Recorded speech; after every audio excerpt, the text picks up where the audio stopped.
who are at the forefront of conversation about luxury interiors and what the future holds for this ever-evolving field. Our panelists tonight include Michelle Haim,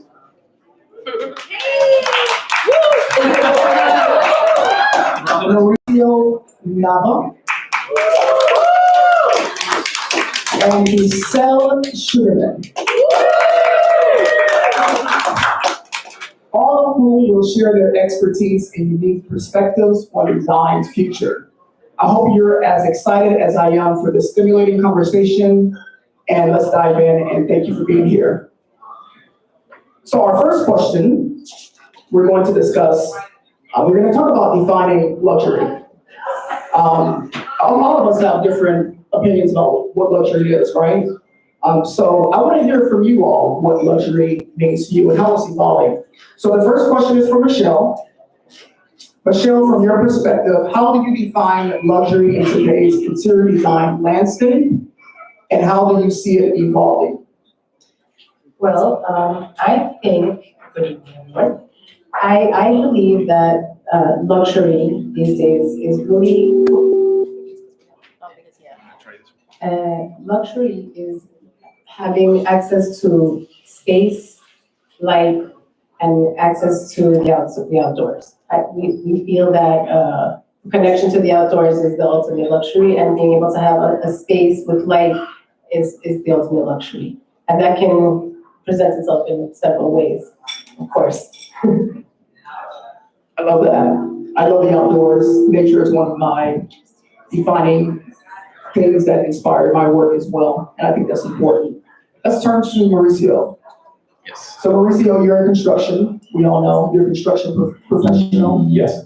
How do you perceive luxury in terms of materials, craftsmanship, and the overall build? So in construction, when you have luxury, is when you don't tell that it's luxury, when you actually feel it in the space.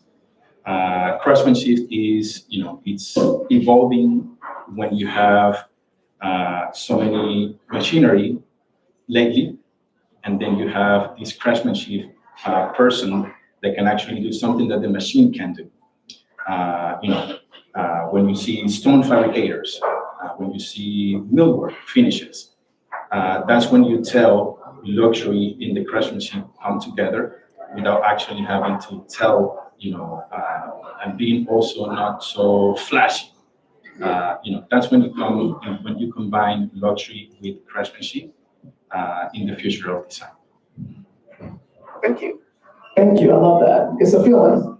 I think that's very accurate to say, because we all feel luxury differently, right? For sure. Giselle, it's your turn. Good evening, everyone. First of all, thank you for inviting us to be here, and LUXE Magazine as well. Good evening, everyone. So nice to see everybody's faces here. Thank you for showing up. To me, luxury is personal. It's individual. It's taking the time as designers to find out what really is luxury to our clients, right? And that's so individual, and it's different and specific. To me, luxury is really understanding our clients' wants and needs and lifestyle, and ask the questions so then we could create and craft and chisel environments that are not only relevant to them right now, but that will grow with them and their family and for entertaining, and that brings in wellness. To me, wellness, individuality, personalization, materials that are authentic of the earth grounding you, to me, that's luxury. I think you covered a lot of what you also said. I just wanted Trust me, girl. No, I wanted To add to what you're saying, because what you're saying, wellness has to do with my comments about light and space and access to the outdoors, because those are luxurious things in this day. So that's what I feel like she helped me round out what I was trying to say. That's awesome. We're blessing each other. Yeah, about the wellness and the craftsmanship. That's important for sure. Yes. And then you also said timeless. Yes. In so many words. It's about it being timeless, and I think that's also important. I think in our questions coming up, I'm not going to go too much into it, but we talk about timeless design. And to me, that is the ultimate luxury. Right.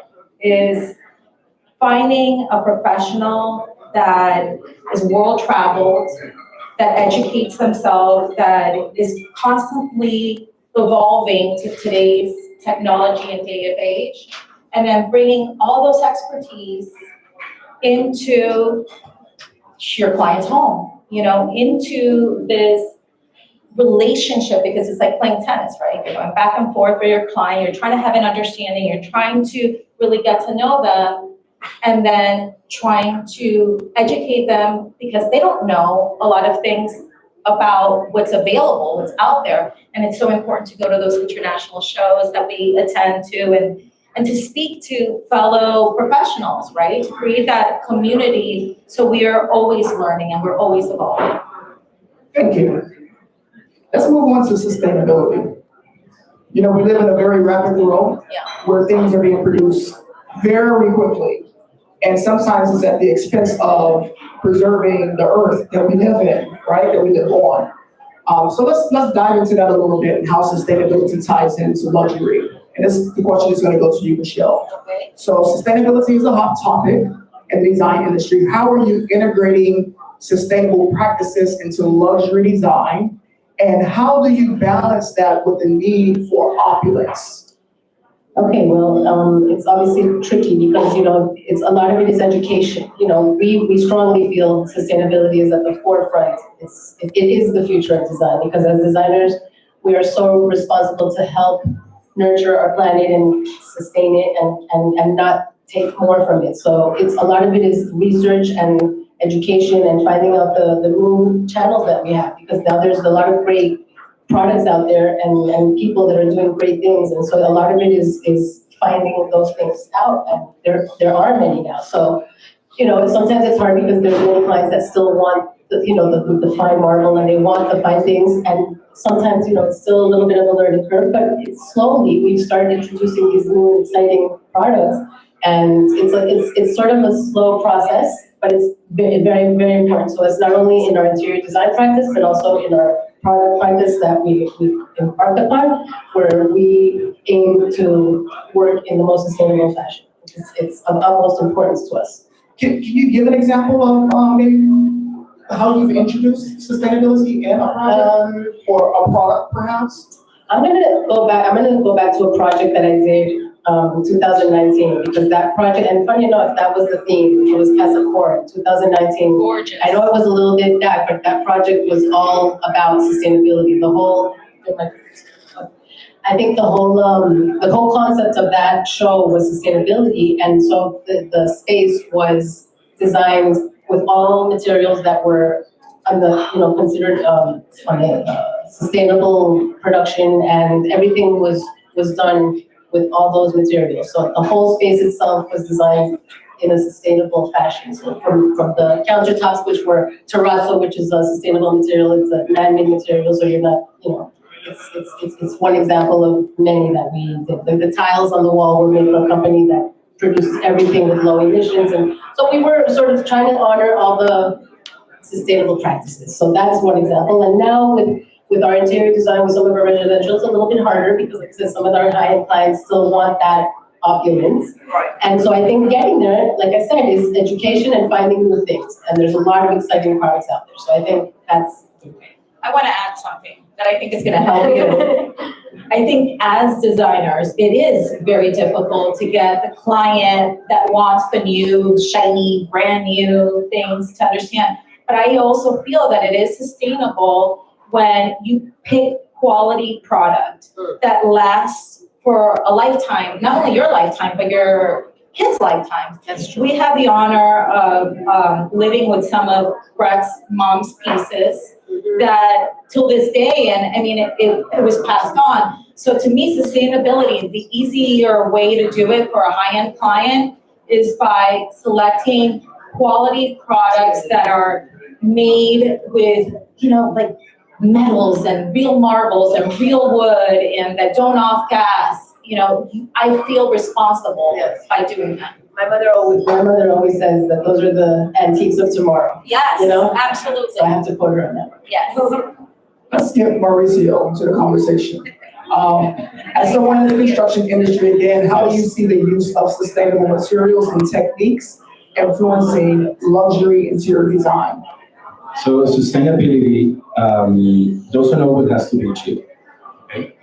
Sustainability means that you can source maybe a local material, and you don't have to, use fuel to bring it to a job site.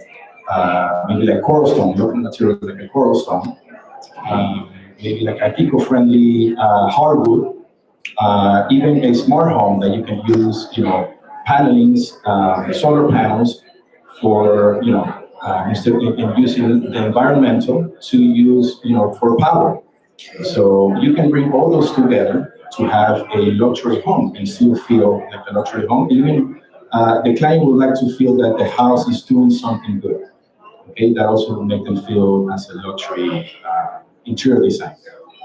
Sourcing local materials, having an eco-friendly wood floors, or maybe lighting from a solar panels would also complement to sustainability in the house. I think that's a very good point about it being local and then also incorporating the technology. Well, I just want to add also to what he's saying is that you're asking about what luxury is as well, and I think sustainability is one of the new luxuries. So to be sustainable is a luxury as well. So that was a great point, a great segue. Everybody still wants to come on. You talked about technology, so we're actually going to talk about technology and materials. Technology. I come from a technology background. I was working for Microsoft for many years, so Okay. I shifted into construction. So how did you make that shift? What inspired you to go from Microsoft to construction, and how do you blend the two? So my brother is my partner. He's standing there. So we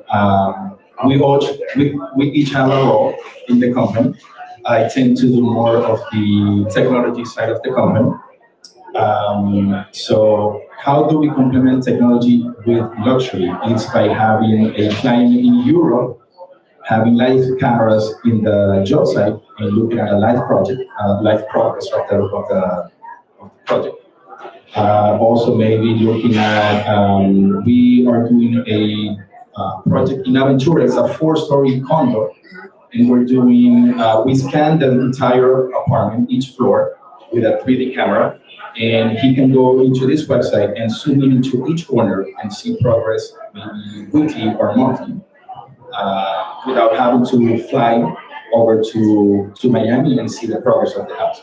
Also, the designers, they do a lot of renderings that can have the client take a look at how the project is going to look exactly like a live picture. So having those technologies is helping a lot into the luxury business for construction. I think that's interesting that you said that, because it's about, one of you said earlier about accessibility, and it's also about efficiency, right? So as you said, the client can be 2 continents away and still understand what's happening in their space, which is, I think, quite brilliant. Let's get another opinion here about technology. Let's start with you, Michelle. How do new materials and technologies, how does new materials and technologies impact your approach to design? And are there any recent examples where this has played a key role in a project? Let me think about a particular project, but yes, I mean, it's similar to what Mauricio was saying. We don't have that fancy setup that he was talking about, but we do a lot of extensive renderings and video renderings that walk you into the space. So, beyond just a 2D rendering, we have actual, kind of as if a drone was flying through the space or something. So that gives you like a good experience of the space that you're designing. In terms of a recent project that I can think that took it, I can't really think of anything. I'm gonna have to come back to you on that one, because I can't really think. I guess the working remote factor would be one of them, is that nowadays we have been able to work in a different way, which is very much technology related, which is remote working, which is something we haven't done so much before. And I guess COVID took us to that place, but then we realized it worked for many of us. So I would say that's one example. Yeah, that makes a lot of sense. How about you, Giselle? How do you stay ahead of the curve with new technologies and materials? And how do you ensure they align with your design vision? I love technology. Most people probably wouldn't know that about me, but I'm like, I love a techie home, but I don't want to see it. I love something that makes people's life easier, whether, it's your robot that cleans for you, anything that to make your life easier, I'm all about it. Circadian rhythm, lighting that gives back to you. And if anybody doesn't know what that is it's a lighting system that goes with the flow of the natural light to help you kind of be in tune with outdoors. It goes back to the luxury of being outdoors, right? There's so much technology that's happening. And I think more and more we're going to see that. Definitely see us being kind of like the Jetsons. I mean, it's happening. It's happening. Right. It's like we're living that technology. Yeah. Now, the interesting part, as techie as I am and as efficient as I am, I also love the spirituality aspect of bringing that to the home, right? Reconnecting with earth, with elements that are real. So it's really a song and dance between technology and grounding yourself with materials and environments that are good for the world, good for the earth, good for you, fabrics that are energizing you. Do you realize that when we all wear our cheapy polyester or workout clothes, that's taking away from us, it's not giving to us? So wearing cotton, wool, linen, natural materials gives us, instead of depleting us. So I think part of our job is to continue to educate ourselves so then we could bring the health to the environment that we're designing, that it's not just about the pretty or the technology, right? That it's giving back. Yeah. And then I think as a mother too, having materials that I know that our pets or our families or our friends are touching and feeling, that are literally giving back to them. Water, filtration systems, water that is giving back, lighting that is not depleting you. I mean, there's so many things that we can do that combine, I think, all those elements. Do you feel, or can you let me know whether or not your clients come to you stating that I want this technological feature in my home, or do you suggest it? How does that play into the client's first initial interview that we have with them? Why don't you answer that, Mauricio? So that could be considered as luxury. That's something that you touch. I didn't realize we had an outlet there. Okay, so you touch it, it comes up. That's a wow effect. So that's definitely considered luxury. So when you have a luxury client, you want to offer all those technologies that are available now. So Social media is helping. social media is helping a lot. We have a lot of videos that can show that, and it keeps going around and around, and the client sees them and they're like, I want to have this in my kitchen. And then. But it is personal. I mean, I think there are many clients that like there are many clients that are, I guess you could say, old school. I know we have a couple that don't want. Old school is the right word. Sometimes they want the old school way. They don't want the fancy bells and whistles, and, So there's. What if it breaks? It's gonna come and fix it. Correct. So sometimes it's really about listening to what the client, like that. When you ask about how that works, it's really like that listening process where you have to pay attention to their needs and what they want, and they're usually the ones. Yes, of course, we can help steer if we think something is great, but at the end of the day, it's personalized to their needs, it's tailored to their needs. Yeah, I think sometimes change is hard, right? Until you actually have a chance to experience something new, and then you ask yourself, why didn't I do this a long time ago? This makes so much more sense. And it also boils down back to what you said about the product being quality. So if it's a quality project, if it's a quality item, perhaps it will last a lifetime. We don't have to worry about someone coming in and fixing that. So let's move on to defining characteristics of luxury interiors in the next decade. So we're going to start with you, Giselle. Where do you see luxury design heading in the next decade? And what do you think will define luxury interiors in the future? I think I covered a little bit about it in my other question, or prior question, but again, I think it's the personalization. As social media has become part of like education for consumers, and people are being aware of all that's available, right? Wellness has become such a forefront. There's people like Joe Dispenza, I don't know if you know Joe Dispenza, but he talks about the mind and energy. As consumers get more educated about what those things are and the connection between spirit, self, and the home and what we bring into it, it's gonna help even more. I mean, I wanna continue to introduce that.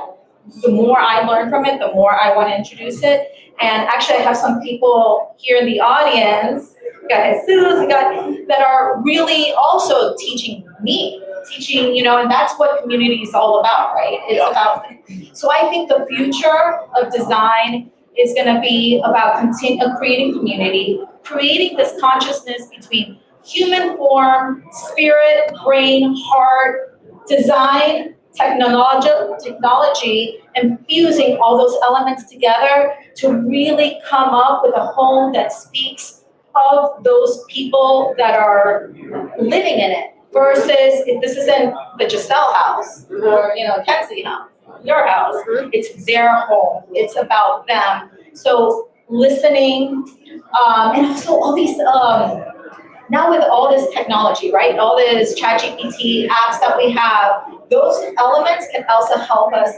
understand energy, understand light, and how our bodies react to it. So to me, it's gonna be like a fusion of everything. It's gonna be like hippie meets techie meets functional medicine meets Chinese medicine. I think our world has become smaller and smaller, and the more we learn about each other's cultures and ways of being, we can then infuse those elements into our designs. I want to add to that. Gracias. I want to add to that, and I think that luxury is also about multi-adaptive use. And if you have not been to the showroom, I do invite you to come back. There's a lot of clever things that are hidden in these different vignettes that will kind of blow your mind. Like this closet situation over here, that table actually slides out. And it can also be adapted for maybe a kitchen where you can actually put bar stools. You've seen also on social media where there's these closet doors that open completely, that hides kitchens behind it, or sofas that converts to beds, or converts to bunk beds. So I think it's also about that multi-adaptive use as well. I love that.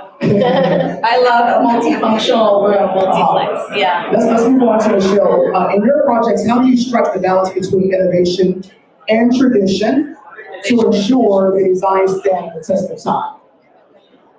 Well, going back to that timelessness, our philosophy always is rooted in timelessness. We strive for spaces that are using noble materials and materials that can be brought to a current state, but that are classic materials, but that can be brought to a current state. But we do try to avoid trends. We like to try to stay within this sort of, I want to say timeless again, but we just try to challenge ourselves with materials that we've always valued, but try to bring them repurpose them in a new light. So timelessness is really something very important to us. We try to achieve that. Mauricio, how do you find the balance between pushing the innovative design while ensuring that the final space remains timeless and enduring? So I think what we're building now, especially in Miami, we're in an era that we have clients from all over the world coming to Miami. Miami is hot right now. Not temperature-wise, it's hot. Right. So in terms of design, we have to build something that's going to last for the next 3 decades. Okay. We have seen houses that we've come in to renovate that were built 30 years ago, And when you walk in, you see they are a luxury house. Even 30 years later, you can still see that they were luxury at that time and until today. So we have to keep in mind that what we're building now, we have to build it to last in the next 30 years. We have to take advantage, of the cultural mixes that we have right now in Miami and make sure that it lasts for the next decades as well. Beautiful, thank you. So let's talk about incorporating client preferences while maintaining creative vision. Right? We all have our personal aesthetics and what we like and what we want to see in our own homes and also clients' homes. But it's not about us all the time at the end of the day, right? We want to make sure the client is happy. So Michelle, how do you ensure your clients' preferences are met while maintaining your creative vision for the project? So again, it's very important in the beginning of a project to listen very carefully to what your client is telling you, because that's going to inform what the project is at hand. And then as you take on all the information from your client, you slowly start to bring in your vision, and it becomes a harmony of working together. It's a collaboration with your client, and every project ends up becoming its own because of that. And you're not selling to a client. This is another one of my mothers. You're not selling to a client. You seduce them. So that's a big difference. And you kind of have to really work on how to message and how to communicate in a way that you seduce them into thinking that this is the right way to go. And you do It's so. their idea. It's their idea. So you know what? And you work by listening. You figure out a way. They came to you for a reason. So if you listen to them and you put in your contribution, it ends up becoming a very nice result. So design is about seduction. I love that. Sexy, Yeah, right? that's right. I want to throw in another question. Do you feel like your design aesthetic changes as you work with clients when their design preferences are not yours? Not really. I think it's fun to I like to think personally that I like to think my ego doesn't drive me. I like to think that working with people, you end up having a better result if you just play along and kind of you just work along together, because I think that that's part of the fun, is just being open to other things and not being so tied down to your aesthetic, because that's one of the futures of design to me, is also not being so stuck in your look and being open to how you can change the future design, how we can try new things. And we all see a lot of the same stuff every day, so it's really hard to be creative nowadays. I mean, I think creativity, and I remember one of my teachers at Parsons always said this: none of you are creative. It's like you, none of you are creative. All the creatives already passed, so whether you think you're creative or not. So that always resonated with me, because it always made me feel like, you know what, fine, but I'm gonna prove it wrong. And I think that's the challenge, is how you can, try to do something different, try to make those moments, try to create something that's gonna leave a lasting memory for someone, Creating something new under the sun, right? Correct. Let's move on to Mauricio. How do you collaborate with designers to ensure client expectations are met during the construction phase? And how do you maintain design integrity? It's whatever the designer says.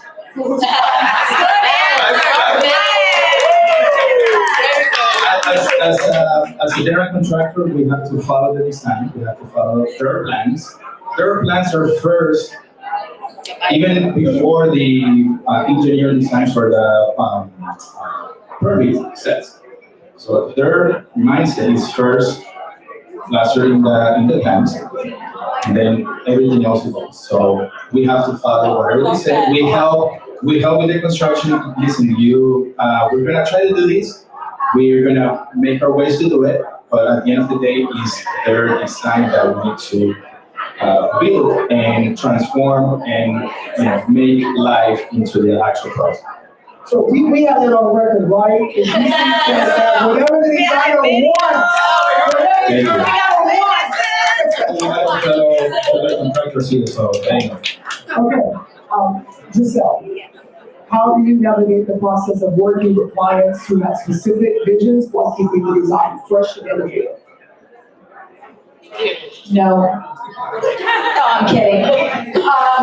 But there's sometimes they want to put that heirloom that will kill the whole vibe. I mean, I'm like, I'm gauging how important it is to them, without offending them. But that's the beauty about, renderings and visuals, right? You put the ugly next to your beautiful design and it stands out. So it's their decision. Yeah. Seduction again, it makes it their idea. At the end of the day, we're salespeople. So we need to be able to sell our concept and idea. It does us no good if the design is all in our head and we can't sell it. So we gotta sell it. Okay, let's move on to our last question of the night. We're going to talk about cultural and societal shifts impacting luxury interior design. So Giselle, since you have the microphone, how do cultural and societal shifts impact the design choices you make for your clients, especially in luxury spaces?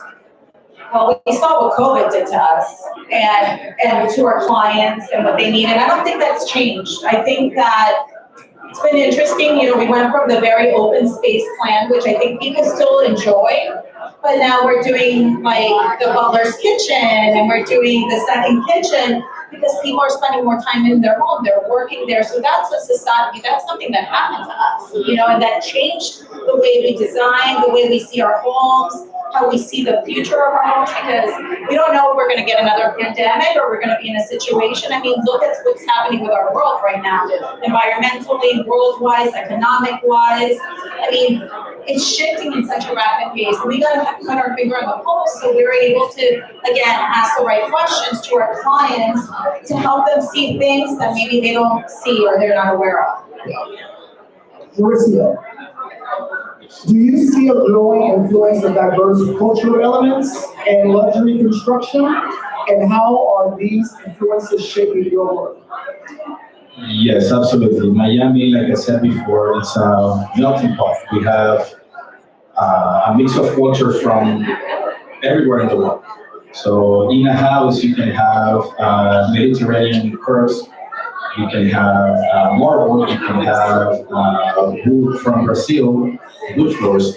So with the help of the designers, they are the ones that mix all of this together cohesively into a project, and mixing from every cultural part of the mix that we have here in Miami. So absolutely, it's definitely a mix of cultures that we have here in Miami. So it's shifting a lot. I mean, with the designers, every time we meet with a new designer or a new project, it's a challenge for us to build something new that we're not used to. So it's definitely helping us a lot.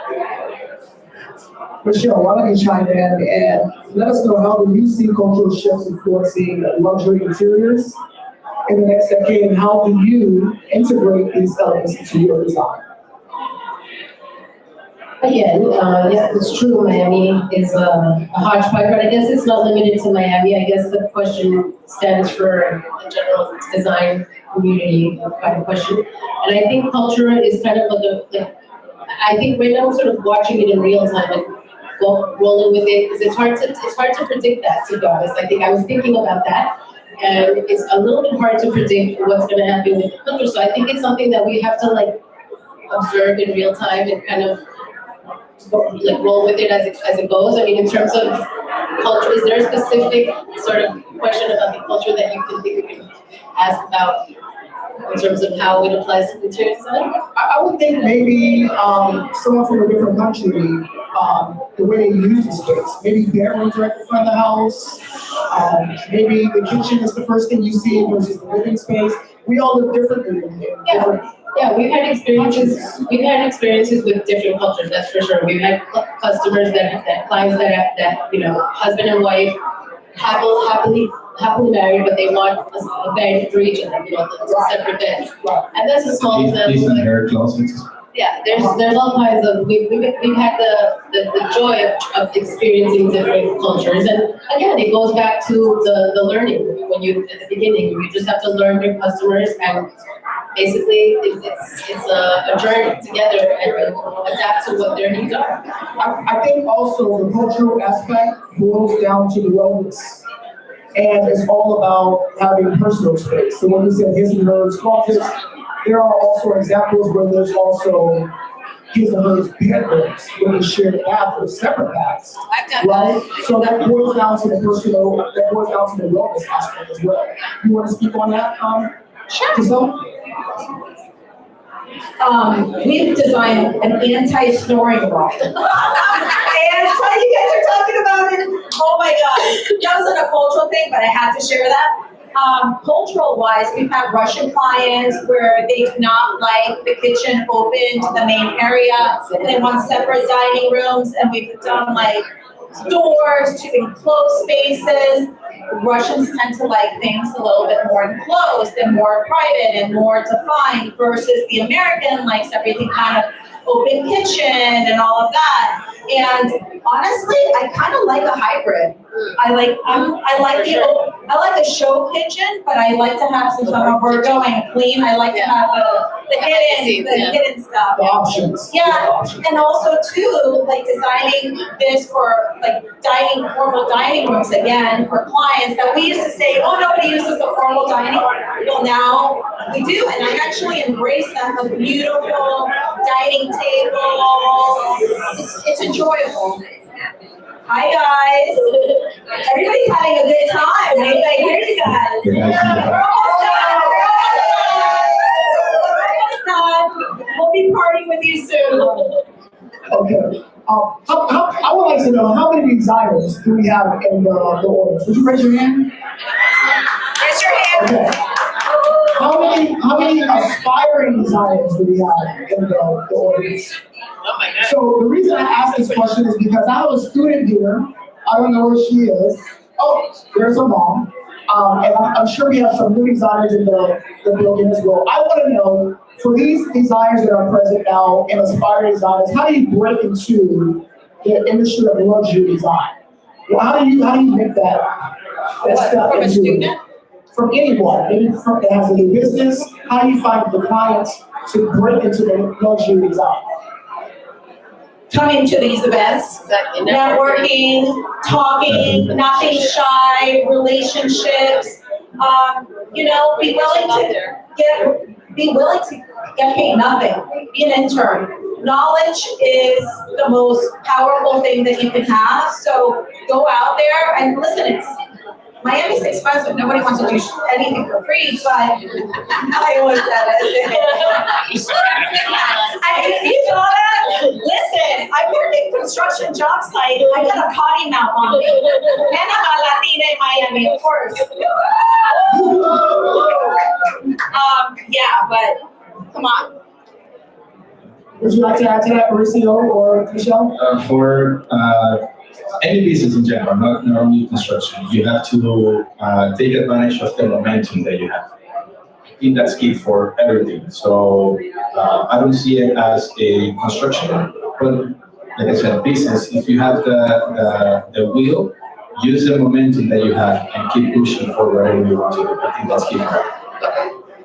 Okay, we have a few more minutes. I think we'll take some questions from the audience. If anyone has a question, would you please raise your hand and we'll bring the microphone to you. It's your opportunity to ask.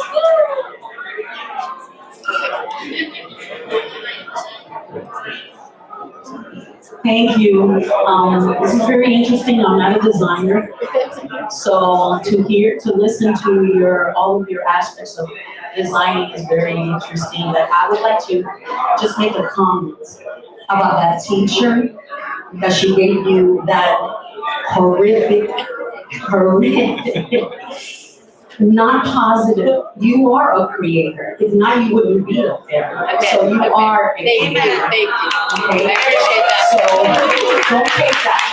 Cancel that. In the name of the Shine Child, cancel it. Thank you very much. Now, I would like to ask you, Mauricio, right? In reference to how do you feel, we are in a diverse city, but how do you feel about all these demolition homes and buildings from the past, like for example, the Coconut Grove Playhouse that has been demolished, that has had a sense of real essence of designing. How do you feel about that? Well, it's definitely a shame that, historic buildings are going down. That's why you have all these regulations with the city that you cannot change the facade from many cities. In terms of when you're trying to do a construction or a new design, you have to maintain the facade. So it's definitely a shame that buildings that were built many years ago that are part of Miami or the city or any city are going down, because of some investor that wants to do something that maybe would not last as these buildings lasted for many years. It breaks my heart when I see historic buildings go down, and I think as Floridians, I think if you care, I think you have to try to participate and try to boycott anywhere you can and vote wherever you can to not let that happen. I heard they wanted to destroy a lot of Ocean Drive, and that broke my heart to think of those Art Deco buildings going down. One of the things that I love about our city is our history, our architectural history here is so inspiring. So to answer your question, if I may, I think it's gut-wrenching, and I think we have to fight that they don't do that as much as possible. I was threatened illegally for fighting for gentrification, for trying to salvage the public. I was by the Haitian mafia. So, yes, we need to fight. We need to have a voice. Because then you designers, we learn from most. Yes, we do. There was another question up here, I saw a hand. Jenny, question. Wait, oh. You tell she's my friend. Go for it, Jenny. My question is for all three of you. I'm a realtor here in Miami.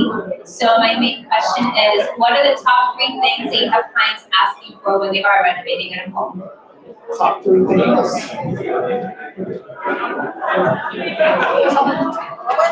What are the top 3?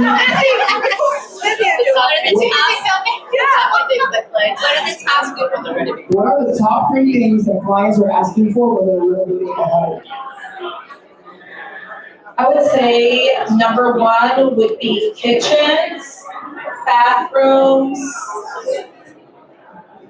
and outdoor spaces. Yes, I was gonna say that. Outdoor living here in Miami's become it's been huge, but it's even, yeah.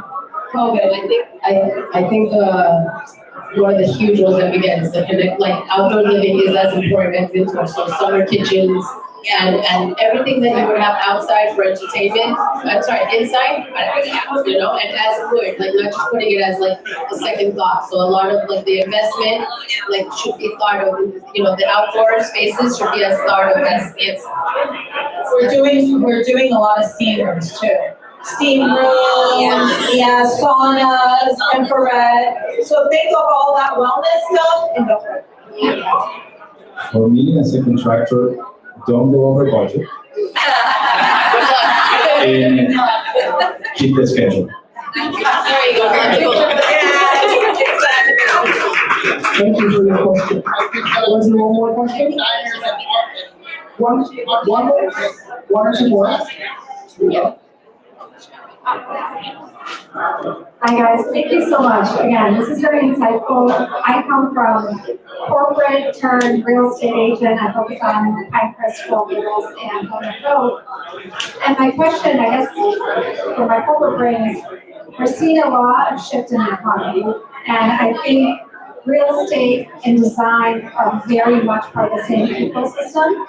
So when you think about sourcing quality products, sustainable products, then you're operating in this environment where prices are getting pushed down, inventory, days on market is higher. How are your clients asking you to operate differently, or how are you feeling that those macro factors lead into the design industry? Well, I feel like we are educating our clients because we've been in business. I've been doing this year's going to be 30 years. So when we get a client usually it becomes a legacy client. So a job that we did 15, 20 years ago, we revisit it, right? And we're seeing them sell the property that we designed so many years ago. So when we hear that the client is getting top dollar because we did the hallways bigger, the doors are taller, we use real core doors, real solid doors, not shoddy workmanship, and good materials that last and endure, do you know that client is a repeat client, and then their family and their friends, because they really have been able to see the full cycle of the development, the living, experiencing that, being able, that we have the vision to create these rooms that have created so much joy, and now the next generation is doing it. And the resale value is tremendous, like especially now in Miami, oh my God. 15, 20 years ago, a 30-year property. So everybody wants quality. And unfortunately, there's so much, quick people wanting a quick buck, quick flip. And what you're getting is these investors that are designing homes that are crap. I mean, like crap cabinets, crap flooring. And I feel so bad for these people because they come and hire us and they think they're getting, a 10 million, 15 million, whatever dollar home. And they're not getting that in a kitchen, in the flooring, and they don't know any better. So for my clients, I try to tell them, don't buy anything unless we see it, we inspect it, and then we advise them to do so.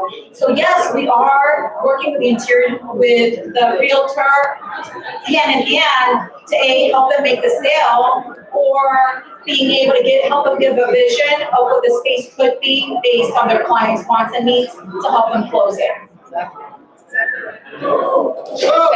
Okay, we have one last question back here. Thank you for your question.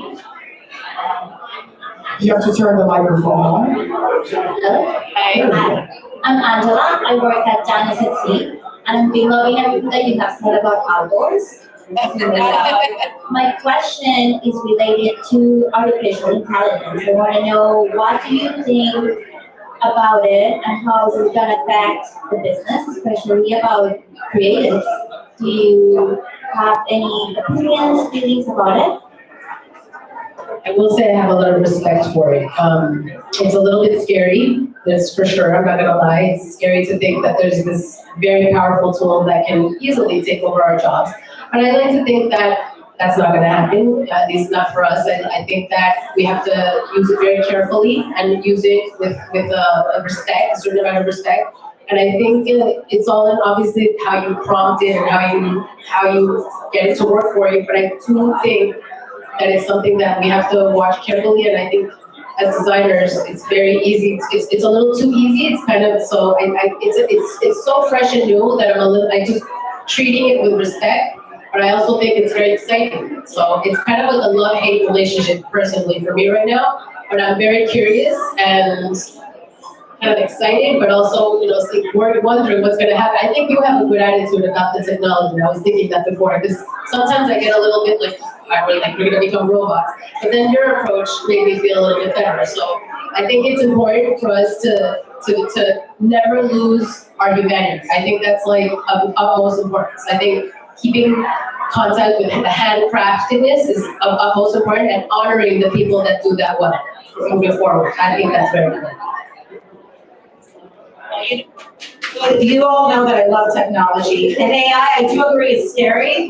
I think this is probably not going to be a popular comment, so I'm just going to start with that. There's a lot of decorators in Miami. For those decorators that haven't evolved and continue to learn and grow their career into the technical aspect, I think you're screwed with AI. Absolutely, you're going to lose your work, your business, and all of that. I don't think that works.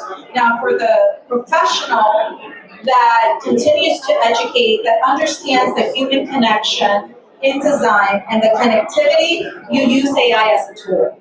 You use an AI to help you create your visions a lot quicker and faster. And I think it's amazing, and I'm dying to learn more. I can't wait to implement more. So it all depends on your attitude, but I feel that's the key in life, right? If you think it, make it scary, then it's gonna be the scary thing that it's gonna take over you. If you decide to make it your bitch and control it, that'll be your bitch. Control that bitch. Let's give our panelists a round of applause. Michelle and Mauricio, thank you so much for being here, sharing your valuable insights with us tonight. It's been truly an enlightening conversation, and I know we will all leave with a greater understanding of where luxury design is heading. I'd like to now introduce the driving force behind our new Busman, who has been instrumental in bringing this event to life. And we thank you for your partnership with Lux Magazine and for your unwavering commitment to pushing the boundaries of design. From the bottom of my heart, I would like to sincere thanks to you, Giselle, you, Michelle, and you, Mauricio, and my friend Heather. I'm going to thank you so much. And Lux Magazine, Karina. This is amazing. I mean, when you watch the Gladiator movie, it says windy clouds. I wasn't expecting this many people tonight, to be honest. This is Lux Magazine and all items. It's incredible. It's an honor and privilege to welcome tonight the icons of design and construction industry. This has been an amazing learning process for myself as well, because we are new to Miami market. It's an privilege to welcome distinguished guests tonight, like you guys. And Armina family is here to help to bring the designers' dreams to life. With our millwork and stone division, we are at your service. Once again, thank you so much. And before I forget, I want to take to, I'm having a hard time to pronounce the name a little bit. Institute of Marangoni? Yes. Thank you so much for being here. We appreciate you all. And we are proud to be part of shaping the future of interiors in South Florida. And please enjoy the rest of the night. Thank you.